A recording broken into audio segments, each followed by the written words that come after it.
Pada kesempatan kali ini, kami akan mempresentasikan proyek akhir kita di matkul Praktika Akuntansi. Di sini kita sudah memilih perusahaan sepeda dengan nama Goesloer. Di bulan November ini, ada beberapa transaksi dari tanggal 1 sampai 30, seperti yang di layar. Dan pada akhir bulan November, perusahaan Goesloer melakukan penyesuaian, yaitu ada penyesuaian equipment, supplies, dan terakhir adalah penyesuaian sewa toko. Nah, selanjutnya ada chart of account, yaitu nomor akun. Nah, di sini kita tulis manual. Nah, setelah nomor akun, setelah itu kita menulis account title. Nah, account itu kita juga menulis secara manual. Itu account kita membuat lagi satu tabel. Itu kita gunakan sama isinya sama, tapi kita menulisnya dengan memanjang. Setelah kita menulis kedua tabel tersebut, kita mendefine name kedua tabel tersebut dengan nama chart of account dan account. Nah, yang di-define name dengan nama account adalah yang tabel ini, tabel kiri, sedangkan yang di-define name dengan nama chart of account itu tabel yang ini. Ya. Selanjutnya ada trial balance. Nah, trial balance ini ada number of account, account title, debit, credit. Nah, number of account itu kita dapat dari account yang kita tulis tadi. Nah, itu kita tulis rumusnya sama dengan, lalu kita draft ke bawah. Selanjutnya account title.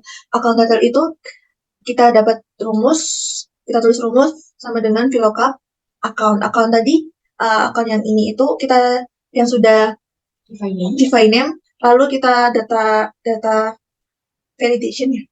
Data validation list. Nah, selanjutnya kita masuk ke debit. Nah, di debit ini kita tulis dari cash sampai equipment.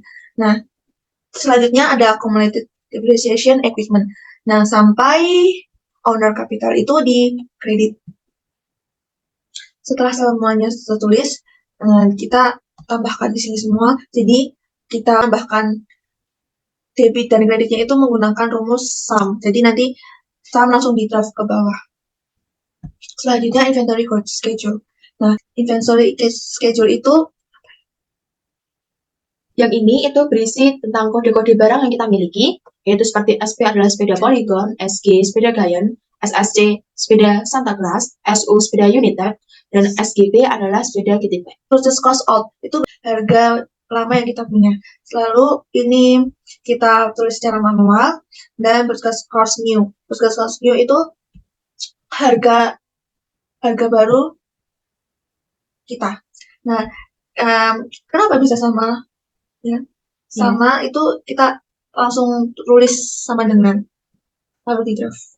Dan tambahan lagi bahwa di harga lama dan harga baru ini kita tidak ada perubahan, jadi kita menggunakan rumus sama dengan.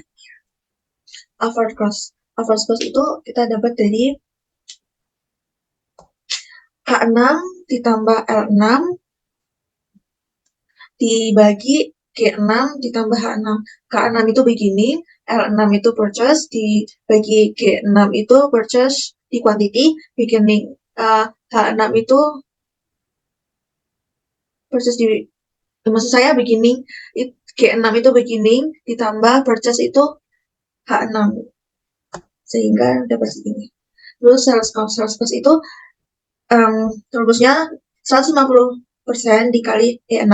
Kenapa 150% itu? Kita menginginkan perusahaan kita mendapatkan keuntungan 150%, maka dari itu kita menulis 150% sebagai keuntungan kita. Nah, E6 itu kita dapat kita kali, jadi untung kita kali dengan average cost. Selanjutnya quantity beginning. Quantity beginning itu kita tulis secara manual dari soal. Lalu purchase itu kita dapat dari sama dengan sum if s.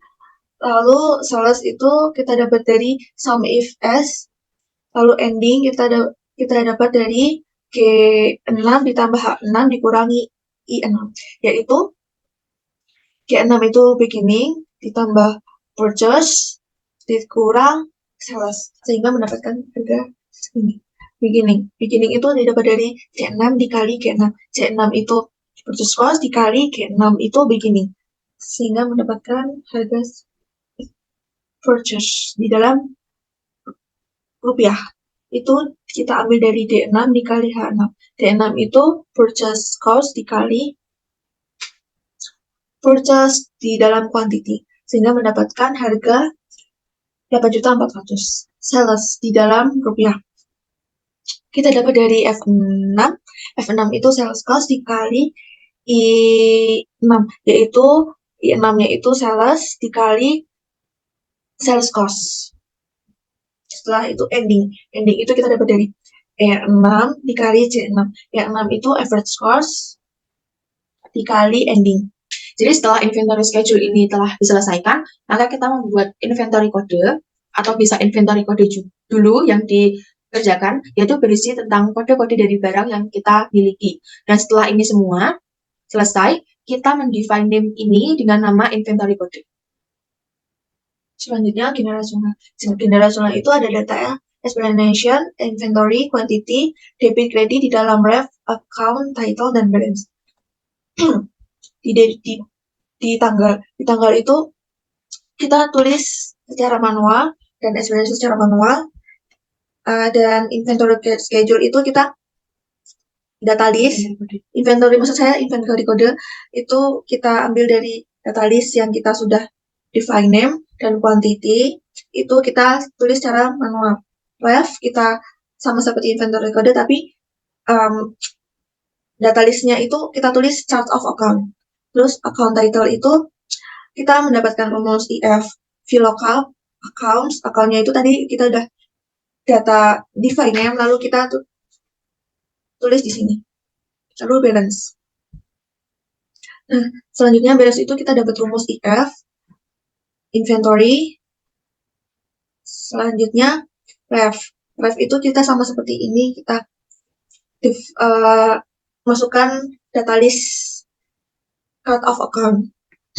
Account title itu kita tuliskan rumus IF VLOOKUP account. Selanjutnya balance. Balance itu kita sama seperti yang di debit, seperti sama dengan IF inventory. Nah, perlu diketahui bahwa dalam pembelian kendaraan, pembelian peralatan, dan pelunasan piutang tanggal 20, pembayaran listrik, pembayaran gaji karyawan, dan profit itu tidak ada nama inventory kode.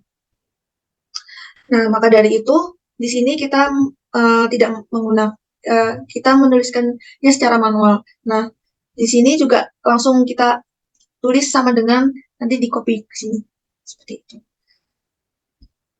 Nah, jangan lupa kita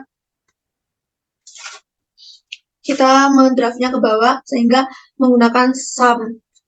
Jadi debit sama kreditnya harus sama. Terus adjusting entries. Nah, di dalam adjusting entries itu ada data explanation, draft credit. Di dalam tanggal itu kita tulis secara manual, dan explanation itu kita tulis manual.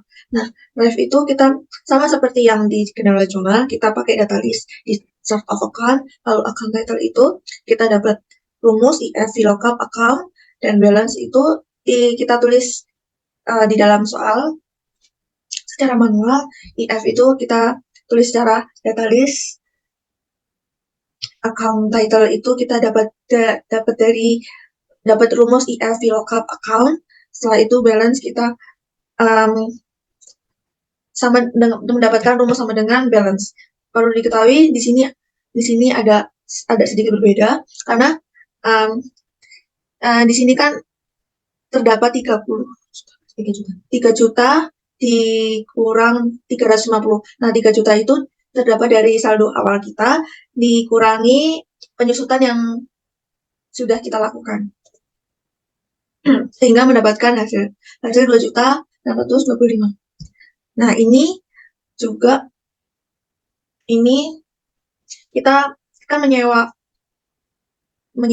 gedung, dengan harga 24 juta ya. 24 juta. Nah, 1 tahunnya kan 12 bulan. Nah, sehingga kita bagi 24 juta dibagi 12 lalu dikali 3. Nah, dikali 3 ini kenapa dikali 3? Karena kita sudah menikmati sewa tersebut. Nah, untuk datanya itu kita tulis sama yang seperti di sini. Selanjutnya akan dilanjut ke Amel. Oke, selanjutnya adalah General Ledger, yaitu dengan kode akun 111, yaitu kas.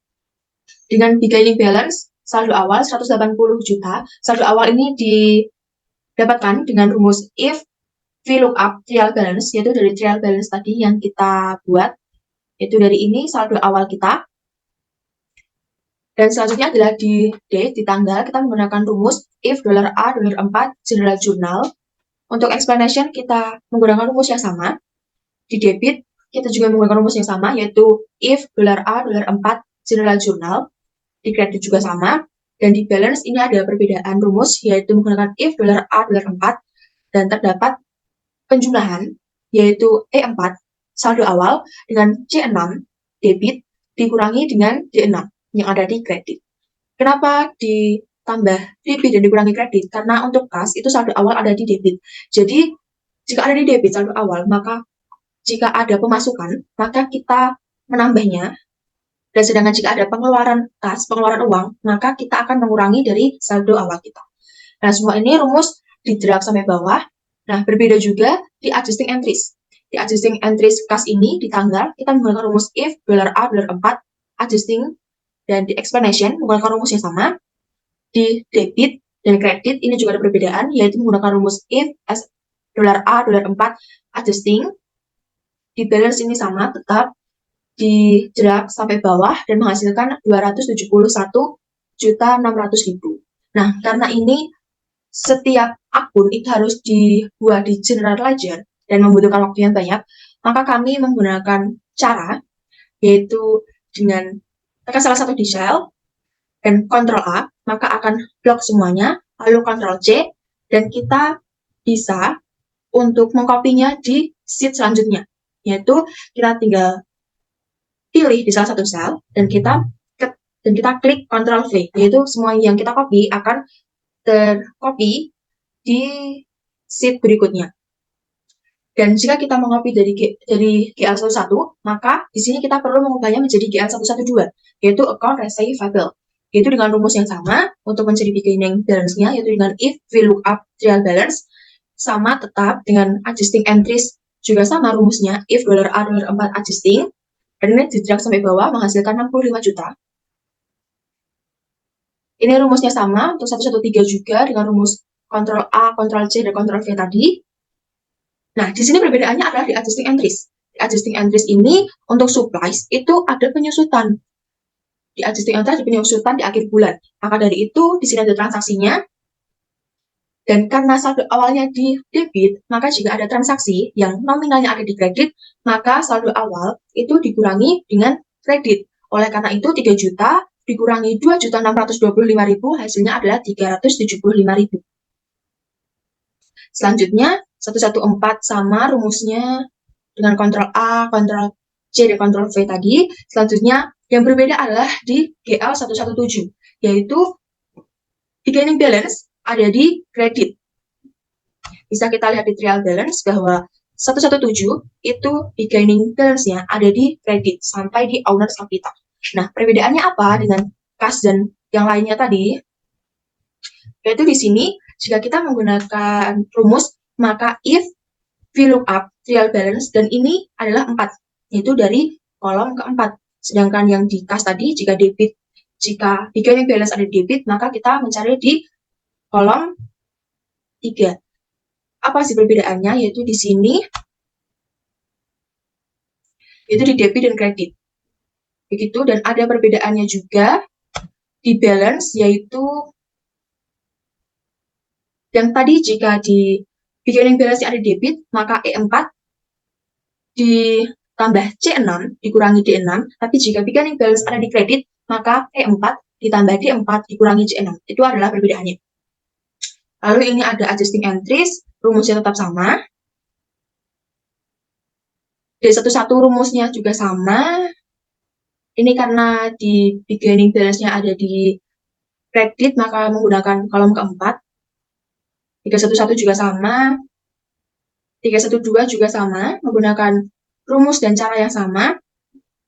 GL411 juga sama. GL412 juga sama, tapi ini karena tidak ada beginning balance, jadi dikosongkan. Tapi tetap menggunakan rumus. Ini menggunakan rumus, dan semuanya menggunakan rumus. Walaupun beginning balance dan kosong dan tidak ada transaksinya. Semuanya sama. Dan selanjutnya ada income statement. Ini adalah laporan laba rugi. Jadi di laporan ini kita bisa menentukan bahwa perusahaan yang kita kelola itu mendapatkan laba atau malah rugi. Nah, di sini ada sales revenue, sales discount, dan sales return. Ini didapat dari data list define name yang sudah kita buat. Nah, ini hasilnya dari mana? Adalah GL 411, yaitu totalnya sales revenue. Sales revenue ada di 411. Sales revenue, dan diambil dengan rumus sama dengan dari hasil total 411. Untuk rumus selanjutnya itu tetap sama. Ini yang lain juga sama. Ini juga sama. Nah, kenapa kok ini kosong? Karena transaksi kita itu tidak ada sales discount dan sales return. Nah, selanjutnya untuk net sales itu adalah menggunakan rumus sama dengan dari sales revenue karena tidak ada transaksi lainnya.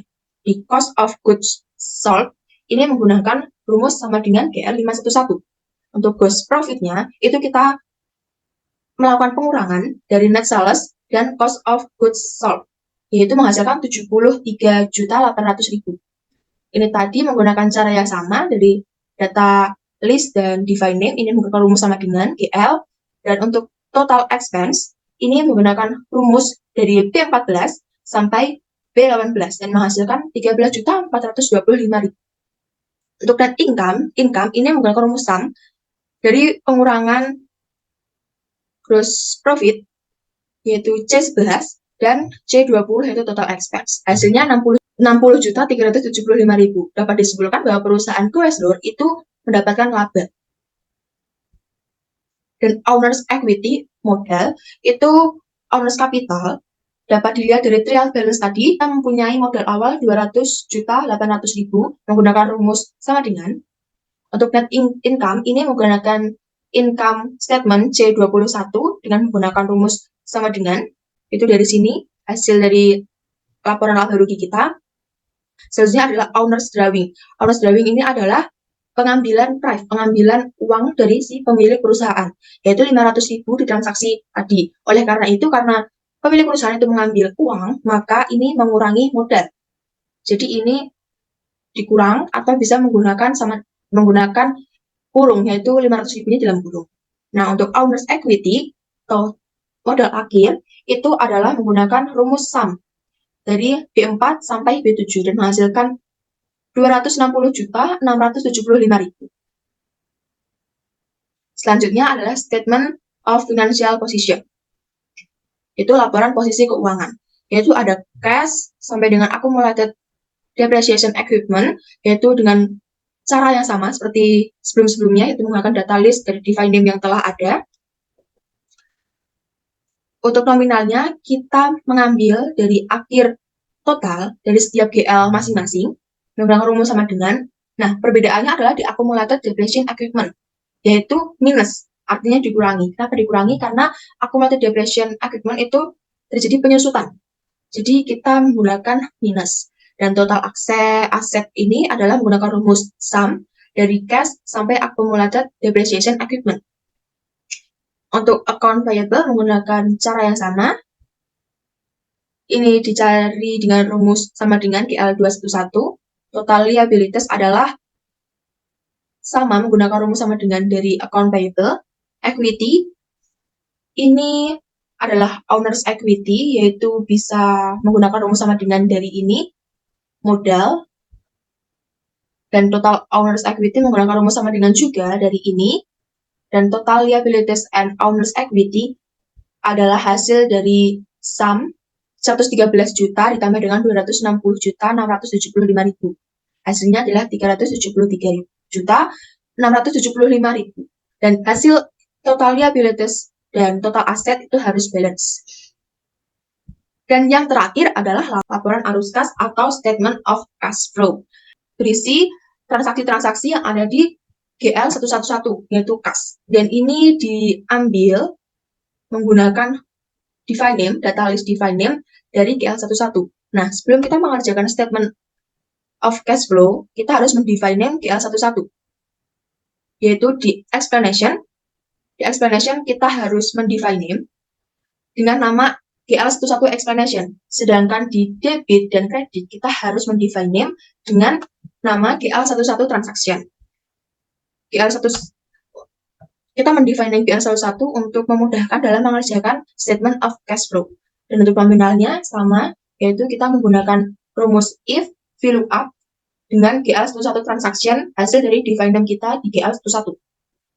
Ini sama semuanya, dan di outflow ini adalah pembelian. Otomatis adalah kita mengeluarkan uang, perusahaan mengeluarkan uang. Oleh karena itu di sini dari C10 sampai C18 itu ditulis minus atau pengurangan karena itu mengurangi kas, mengurangi uang kita. Dan net cash kita menggunakan rumus dari B6 sampai B18, itu hasilnya adalah minus 55.500.000. Untuk cash flow from investing activities, ada inflow yaitu pelunasan piutang dengan cara yang sama dalam pengisiannya. Untuk prive juga sama, tapi di sini prive menggunakan minus karena prive itu adalah mengurangi kas, mengurangi uang, mengurangi modal, maka totalnya adalah 147.100.000 dengan menggunakan rumus sum. Nah, oleh karena itu di net increase is cash itu adalah sum dari minus 55.500.000 ini ditambah dengan 147.100.000. Hasilnya adalah 91.600.000. Selanjutnya adalah cash at beginning year adalah GL11. Ini bisa dilihat di sini, yaitu beginning balance-nya. Itu beginning balance-nya yaitu 180 juta. 180 juta, dan untuk cash at end of year itu menggunakan rumus sum 228 sampai 229 yaitu 91.600.000 ditambah dengan 180 juta, yaitu hasilnya adalah 271.600.000. Nah, mengetahui bahwa total dari laporan arus kas atau statement of cash flow yaitu 271.600.000 ini harus sama, harus balance dengan total dari GL11. Bisa kita lihat bahwa hasilnya sama, yaitu 271.600.000. Ini harus balance untuk memastikan bahwa laporan yang kita buat, laporan yang kita kerjakan itu adalah benar. Dan ini sudah terakhir ya Jasmine, laporan terakhir pada transaksi kita ini. Kita sudah menyelesaikan satu transaksi perusahaan Goeslur, perusahaan sepeda. Oleh karena itu, kita pamit undur diri. Terima kasih dan mohon maaf jika ada kata-kata yang salah. Dadah!